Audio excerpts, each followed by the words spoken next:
Le pays qui était censé être médiateur dans les conflits RDC, il est aujourd'hui au Kalemi. Angola, les militaires angolais sont au Kalemi. N'est-ce pas qu'il y a quelque temps, il y avait le bruit des bottes dans le parc de Upemba déjà. Alors, comme il y a des soupçons que les AFC M23 sont déjà dans les Katanga, d'autres sont déjà à Kisangani. Alors, Tshisekedi a négocié avec l'armée angolaise de se déployer dans les Kalemi pour protéger, pour attendre de faire le contre-attaque au AFC M23.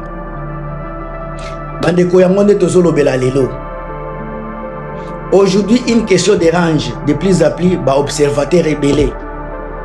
Angola cherche vraiment la paix en RDC ou prépare-t-il une nouvelle phase de guerre à l'est du Congo?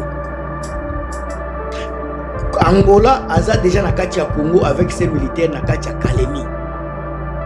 Alors que Kinshasa et les rebelles, les rebelles ACM23, avaient signé un cessez-le-feu à Doha 2025, une nouvelle initiative diplomatique angolaise est prévue à février, mais le détail qui intrigue immédiatement Ezaka Kamoko, les rebelles n'ont jamais été invités à ces discussions. Et pendant que Luanda parle de la paix, des soldats, des avions de combat, même des mercenaires seraient en train d'arriver dans l'est de la RDC. Les mercenaires angolais sont en train d'arriver dans l'est de la RDC.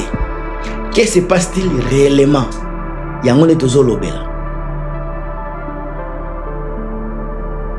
Est-ce que c'est le fait qu'ils sous-souté?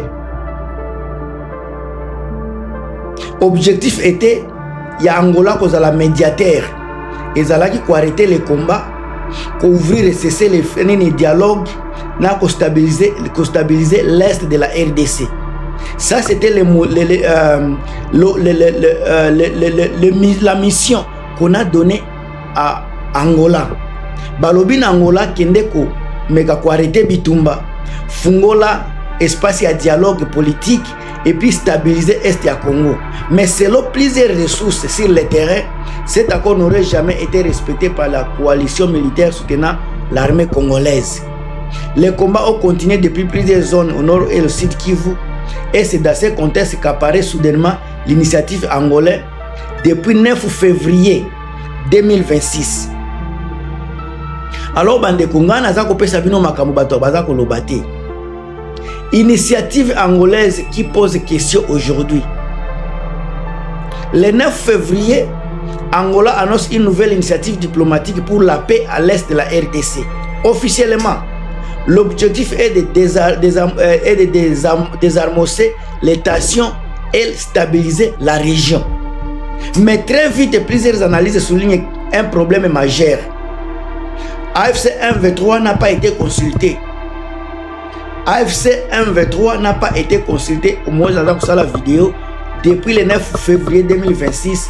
AFC n'a pas été consulté, ni invité, ni impliqué dans le dialogue. Or, dans un conflit armé, proposer une médiation sans inclure l'un des principaux acteurs militaires soulève immédiatement des doutes.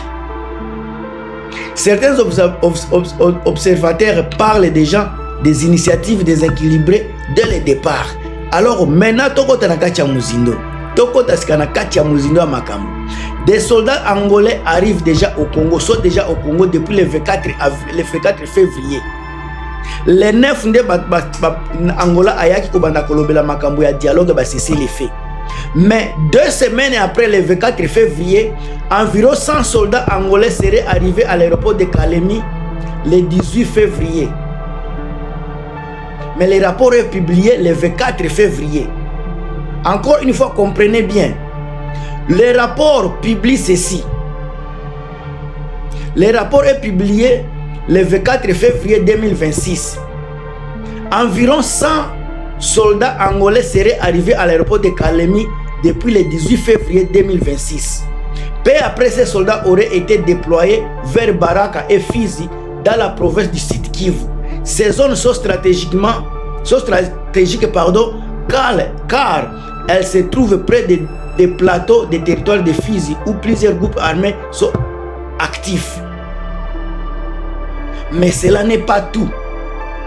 Écoutez Bandeko. Angola est déjà au Congo, il y a déjà à peu près 1 mois. Baza déjà na Congo, bangonde baza ko bundana Kivu. Tango boyoka ki baibu bakoti, etikala jamais kozala ba FARDC. Ce sont les Angolais qui sont venus pour faire la guerre. Les réalités sont là. Encore on dit quoi? Ce n'est pas tout. Ce n'est pas tout. Bokota. Tokota sikanaka cha muzito lobela. Parce que les gens ne veulent pas vous dire la vérité. Moi, je vais vous dire la vérité. Les gens ne veulent pas vous mettre à jour de ce qui se passe au Congo. Moi, je vais vous les donner, je vais vous les mettre à jour. Tout ce que je vous demande seulement, c'est commentaires, c'est mettre les j'aime et votre abonnement. Partagez également la vidéo. Alors, il y a un renforcement militaire à Kalemi. Un renforcement militaire à Kalemi. Entre le V4 et le V6 février, un avion militaire Hercule C-130. Je vais recommencer. Entre le V4 et le V6 février, le V6 avril 2026, un avion militaire Hercule C-130 de l'armée de l'air angolaise aurait transporté des forces spéciales supplémentaires vers Kalemi.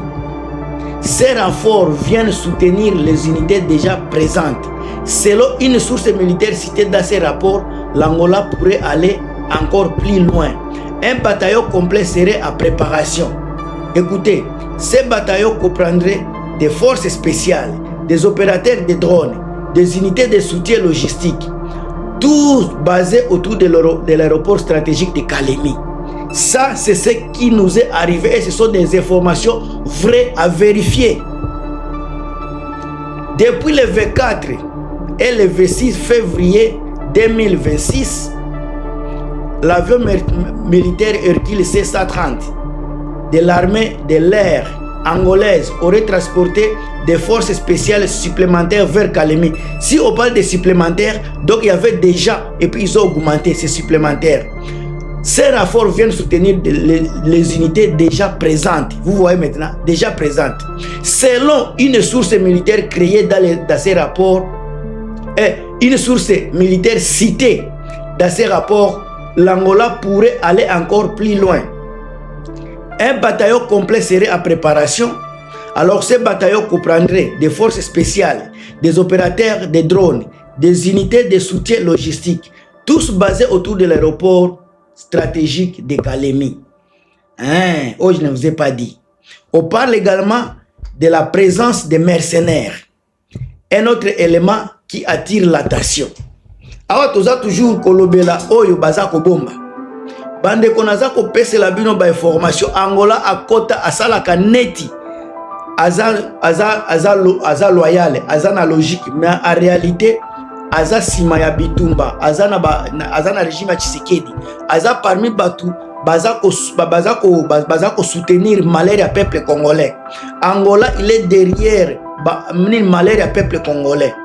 Tant que peuple congolais aza kokufa, Angola aza parmi les gens qui tuent les Congolais. Alors, selon certaines sources locales, environ 20 mercenaires liés à la société Blackwater seraient également présents. 20 mercenaires. Alors, Blackwater, c'est un militaire privé, ça on connaît. La présence des mercenaires dans une guerre aussi sensible que celle de l'Est Congo qui risque d'augmenter les tensions régionales. Ça, c'est quelque chose qu'on connaît. Alors, des avions de combat déployés. Les informations qui sont là, les avions de combat déployés, avions de combat.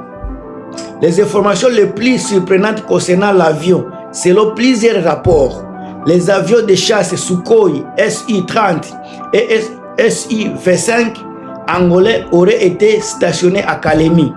Ces appareils sont capables de mener des frappes au sol, du soutien aérien rapproché, des missions de bombardement tactique.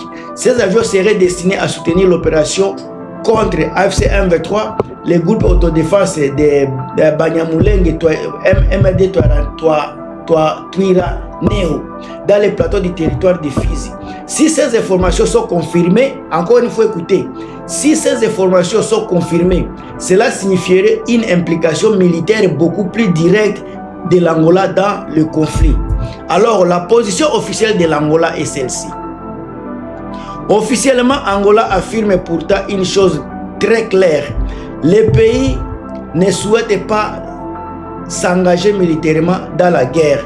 Luanda se présente comme un acteur neutre cherchant la paix. Cette position est importante car Angola occupe actuellement un rôle diplomatique majeur en Afrique. Mais certains événements récents soulèvent des questions. Alors, visite de Tshisekedi à Luanda. En janvier, le président congolais Tshisekedi s'est rendu 2 fois en Angola à seulement 3 jours. Il s'est rendu 2 fois à Luanda à seulement 3 jours. Dans 3 jours, il s'est rendu donc 2 fois à Luanda. Ces visites rapides ont intrigué plusieurs observateurs politiques. Alors, certains analystes, encore une fois, estiment que ces rencontres auraient pu servir à renforcer la coopération militaire entre les 2 pays. Dans ce contexte, l'appel du cessez-le-feu lancé par le président angolais est interprété par certains comme une manœuvre diplomatique qui est tellement stratégique. Alors, la stratégie pour changer l'équilibre militaire sur le front, elle est là. Selon certains analystes encore, donner un avantage militaire temporaire à la coalition soutenant Tshisekedi pendant que la diplomatie parle de la paix, les forces sur le terrain pourraient être en train de se repositionner pour une nouvelle phase de conflit, mais il faut rester prudent. Encore une fois, rester prudent. Dans cette guerre complexe, les informations sont souvent difficiles à vérifier et parfois contradictoires. Alors je vais conclure à ceci. Une chose est certaine, la guerre dans l'Est de la RDC reste le conflit les plus complexes et plus stratégiques d'Afrique. Entre les intérêts régionaux, les ressources naturelles et la rivalité politique, chaque mouvement militaire ou diplomatique peut changer l'équilibre.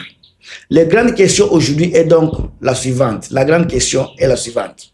L'initiative angolaise est-elle une véritable tentative de paix ou stratégie politique dans une guerre régionale beaucoup plus large?